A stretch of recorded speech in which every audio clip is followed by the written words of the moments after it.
সৌরভ আজকে আমাদের সাংখ্যযোগে গীতার দ্বিতীয় চ্যাপ্টারের 47 নম্বর শ্লোকটা একটু আলোচনা করবে। আমরা তার কাছে শুনবো গীতার 47 নম্বর শ্লোক। সবাইকে নমস্কার। আহ তো আম, আমাকে যখন প্রথম বিষ্ণুদা এই ব্যাপারটা বলেছিল আর কি, তখনই আমি ভীষণ ইন্টারেস্টেড হয়েছিলাম। এরকম যদি সত্যি কিছু একটা করা যায়।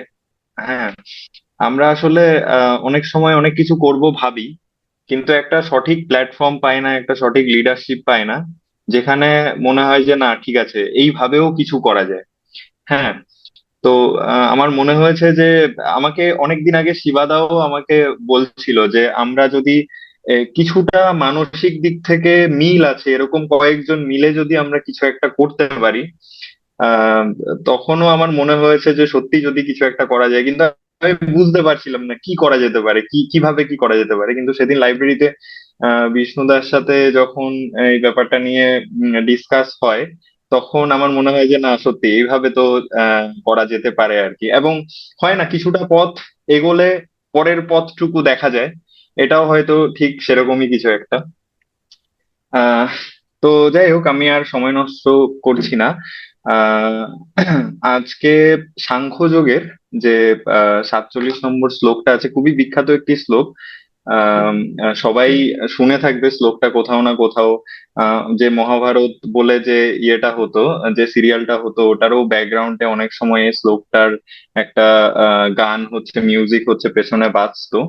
कर्मण्येवाधिकारस्ते मा फलेषु कदाचन মা কর্মফল হেতুর্ভু মা তে সঙ্গস্ত কর্মণি। তো এই শ্লোকটা টোটাল 4টে পার্ট আছে। কর্মণ্যেবাধিকারস্তে, কর্মফলে, আহ কর্মে শুধুমাত্র তোমার অধিকার রয়েছে। মা ফলেষু কদাচন, কর্মফলে তোমার অধিকার নেই। কর্মণ্যেবাধিকারস্তে মা ফলেষু কদাচন মা কর্মফল হেতুর্ভু, কর্মফলের দিকে তাকিয়ে তুমি কাজ করো না। মাতে সঙ্গস্ত অকর্মণি, অকর্মের প্রতি আসক্ত হয়েও না, বা কর্ম না করার প্রতি আসক্ত হয়েও না। এই 4টে লাইন প্রচন্ড ডিপ 4টে লাইন আমার মনে হয়েছে। স্বামী রঙ্গনাথানন্দের যে গীতার যে ভাষ্য, সে ভাষ্যতে শুধুমাত্র এই শ্লোকটার উপর 12টা পৃষ্ঠা লিখেছেন উনি। হ্যাঁ, এতটাই ডিটেইলিং বা এতটাই জিনিসটার গভীরতা। আমি জানি না আমি কতটা সেই জিনিসটাকে টাচ করতে পারবো বা কতটা সেটা নিয়ে বলতে পারবো। আমি আমার দিক থেকে একটু চেষ্টা করবো আর কি বলার। আমাদের প্রথম যে ডাউটটা হয় এই শ্লোকটা শুনে, সেটা হচ্ছে কর্মফলের দিকে না তাকিয়ে কাজ করার এনার্জি কোথায় পাবো? কর্মফল ছাড়া, কর্মফলের সে আমার যদি গোল ফিক্স না হয়, বা আমি কিছু একটা করতে চাইছি সেটার দিকে আমি না তাকিয়ে আমি কাজটা করব কি করে? কাজটা কেন করব? কাজটা করার এনার্জি কোথা থেকে পাবো? এটার খুব সুন্দর একটা স্বামী রঙ্গনাথানন্দজি খুব সুন্দর একটা ব্যাখ্যা দিয়েছেন। সেটা হচ্ছে আমরা যে কাজটাকে ভাবছি, যে কাজটা করার কথা ভাবছি, ম্যাক্সিমাম ক্ষেত্রে দেখা যায় আমরা খুব ক্ষুদ্র স্বার্থের বেসিসে কাজটা ঠিক করি। মানে আমাদের বিগার স্বার্থ সেখানে থাকে না, ক্ষুদ্র স্বার্থ। মানে আমি চাইছি কোনো একটা কম্পিটিটিভ পরীক্ষা ক্র্যাক করতে, এটার পেছনে আমি শুধু আমার দিকটার কথা চিন্তা করছি। আচ্ছা, আমি এই কম্পিটিটিভ পরীক্ষাটা ক্র্যাক করব, তাহলে আমি একটা ভালো জায়গায় যাব, তাহলে আমি একটা, আমার উন্নতি সাধন হবে। হ্যাঁ, যদি এইভাবে আমরা না ভেবে, যদি এইভাবে ভাবা যায় যে না, এই কম্পিটিটিভ পরীক্ষাটা আমি এই জন্য ক্র্যাক করতে চাই যাতে আমি একটা ভালো প্ল্যাটফর্ম পাই, যেখান থেকে দাঁড়িয়ে আমি অনেক লার্জ স্কেলে মানুষের উপকার করতে পারবো, বা অনেক লার্জ স্কেলে মানুষের সেবা করতে পারবো, বা অনেক লার্জ স্কেলে আমি মানুষকে ছুঁতে পারবো, তাহলে কিন্তু সেই ভাবনাটা একটা অন্য মাত্রা পায়। আসলে আমাদের প্রত্যেকটা কাজ শুধু আমাদেরকে এফেক্ট করে না, আমাদের কর্মফল আসলে সবাইকে এফেক্ট করে, পুরো মানব জাতিকে এফেক্ট করে, বিভিন্ন ভাবে এফেক্ট করে। আমরা যে ছোট ছোট কাজগুলো করি, আমরা ভাবছি যে এটার এফেক্ট সামান্য। আমি রাস্তা দিয়ে যখন যাচ্ছি, আমি দেখছি একটা রাস্তার কল খোলা, আমি ভাবছি এটা যদি আমি বন্ধ না করি এটা কি এমন কাজ, এটা এটা তো কোনো কোনো বিষয় না, এটা তো ঠিক আছে। কিন্তু এটার এফেক্ট পুরো মানব জাতির উপর কোনো না কোনো ভাবে পড়ছে। আমি এত পড়াশুনো করে যদি একটা রাস্তার কল বন্ধ করাটা আমার দায়িত্ব, সেটা যদি নিজের অন্তরে ফিল না করি, তাহলে আমি কি করে অন্যকে ওই যেটা সৌপ্তিকও কিছুক্ষণ আগে বলছিল, ওই বিবেকানন্দ পড়লাম আর সত্যি আমি সেটা কাজে লাগালাম না, তাহলে তার কোনো মানে নেই অ্যাকচুয়ালি। তো এই ক্ষেত্রে এই জিনিসটা ভীষণ ইম্পর্টেন্ট, যে সবার কথা ভাবা এবং একটা বৃহত্তর সেলফের কথা ভেবে কোনো কিছু করা, দ্যাট ইজ ভেরি ইম্পর্টেন্ট। আবার আমরা আমাদের সেই বেসিক প্রশ্নটাই ফিরে যাই, যে কর্মফলের কথা না ভেবে আমরা কাজ কি করে করতে পারি। যখন একটা ব্যাধ তীর ছুটছে, তখন ব্যাধের হাতে কতটুকু আছে? ব্যাধের হাতে আছে তার দৃষ্টিটুকু, তার দৃষ্টি হরিণের দিকে। সে যখন তীরটা ছুটছে, তার হাতের ওই তার প্র্যাকটিসের উপরটুকু, মানে সে কতটা এফিসিয়েন্টলি তীরটা ছুটতে পারবে, দ্যাটস ইট। হরিণটা পালাবে কি পালাবে না, এইটা কিন্তু ব্যাধের হাতে নেই।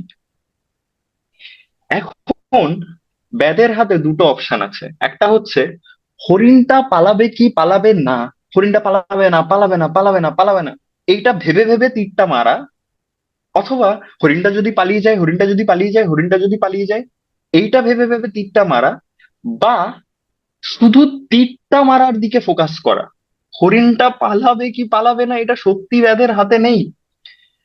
আমাদের হাতে শুধুমাত্র ইমিডিয়েট জিনিসটুকু আছে।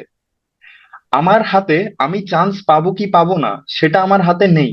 আমার হাতে এইটুকু আছে, আমি আজকে এই ঘন্টাটাতে বা আজকের দিনে আমি কি আমার সর্বোচ্চ এফোর্টটা দিয়েছি, এইটুকু আমার হাতে আছে। এই শ্লোকটার এটাই মানে, আমার হাতে যেটুকু আছে সেটুকু আমি নিজের কর্তব্য ভেবে আমি সেটুকু করতে পারছি কিনা। আমি যদি ভবিষ্যতের সফলতা বা ভবিষ্যতের ব্যর্থতার কথা ভাবতে থাকি, তাহলে যদি আমি সফল হয়ে যাই তাহলে আমার নিজের মনে অহংকার জন্মাবে, বা আমি কত বড় কিছু একটা বিরাট হনু হয়ে গেলাম। আমি যদি ব্যর্থ হয়ে যাই তাহলে আমি বিরাট ভেঙে পড়বো। কিন্তু সফলতা বা ব্যর্থতা তো আমার হাতে নেই, সত্যি নেই। হাজার চেষ্টার পরও আমি ব্যর্থ হতেই পারি, কিন্তু তাই বলে চেষ্টাটা কি বৃথা যায়? বৃথা যায় না। এই যে চেষ্টাটা করা শিখে গেলাম, এই শিক্ষাটা কিন্তু অন্য একটা কাজে নিশ্চয়ই হেল্প করবে। তো আর লাস্ট লাইনটাও ভীষণ ইম্পর্টেন্ট, সেটা হচ্ছে আহ মাতে সঙ্গস্ত অকর্মণি, অকর্মের প্রতি আসক্ত হয়েও না। আমাদের ভারতবর্ষের একটা বিগার প্রবলেম, মানুষ যখন আর সংসার জীবন ভাল লাগে না, ভাল লাগছে না, ভাল লাগছে না, তখন একটা অকর্মের প্রতি একটা আসক্তি জন্মায়, যে সব ছেড়ে দিয়ে আর কিছু ভালো লাগছে না, কিছু করবোই না। কিছু না করাটা কোনো সমাধান নয়, কিছু না করে আমরা থাকতে পারবো না আসলে। মানুষ জীবন হিসেবে যখন আমরা জন্মগ্রহণ করেছি, আমাদের কিছু করার মাধ্যমেই জীবনটাকে এগিয়ে নিয়ে যেতে হবে। তো অকর্মের প্রতি আসক্তি আনা যাবে না, কর্মের প্রতি উৎফুল্লতা আনতে হবে। এট দ্য সেম টাইম কর্মফলের প্রতি আসক্তিহীন হয়ে কর্মের প্রতি উৎফুল্লতা এনে নিজের ইমিডিয়েট কাজটুকু কর্তব্য মনে করে করতে হবে। কর্মফলের প্রতি আসক্তি আনা যাবে না। আমি জানি না আমি কতটুকু ব্যাখ্যা করতে পারলাম। ব্যাস এইটুকুই আমি আমার মতো চেষ্টা করলাম আর কি। ধন্যবাদ সৌরভকে, please give a big hand for him. Well done. তোমাদের দেখে মনেই হচ্ছে না যে তোমরা সুন্দর হয়েছে। নতুন স্পিকার, মনে হচ্ছে সবাই প্রফেশনাল স্পিকার। ঠিক এরকম মনে হচ্ছে যেন তোমরা কত এক্সপিরিয়েন্স। খুব ভালো লাগছে। তো সৌরভের কথা শুনে আমার দুটো জিনিস মাথায় আসলো। একটা হচ্ছে যে কম্পাউন্ড এফেক্ট। ছোট ছোট অ্যাকশন গুলোকে আমরা অনেক সময় নেগলেক্ট করি, কিন্তু ছোট ছোট কাজগুলো যখন কন্টিনিউয়াসলি করা হয় তার রেজাল্ট একটা বড় ধরনের রেজাল্ট আসে। আরেকটা জিনিস যেটা মাথায় আসে আমার, সেটা হচ্ছে যে idol brain is a workshop of devil. অলস মস্তিষ্ক শয়তানের কারখানা। কাজ না করলে আমাদের মাথায় কুবুদ্ধি আসে, অসৎ বুদ্ধি আসে। তাই কাজ না করে আমরা থাকতে পারবোই না। আর সত্যিই এটা সত্যি যে আমরা কর্মফল আমাদের হাতে নেই। তার বাস্তব উদাহরণ আমাদের নিজেরাই। যখন আমরা মাধ্যমিক বা এইচএসসি এক্সাম দিতাম, মনে হতো হয়তো ফিজিক্সে বেশি নম্বর পাবো আর কেমিস্ট্রিতে কম পাবো, কিন্তু দেখা গেল তার উল্টোটা হয়েছে। কেমিস্ট্রিতে বেশি পেলাম আর ফিজিক্সে পেলাম কম। তো বিষয়টা ঠিক বোঝা যায় না যে ফল কোন দিকে যাবে। তাই সব থেকে ভালো সেখান থেকে মন উঠিয়ে নেয়, যদিও এটা একটু ডিফিকাল্ট।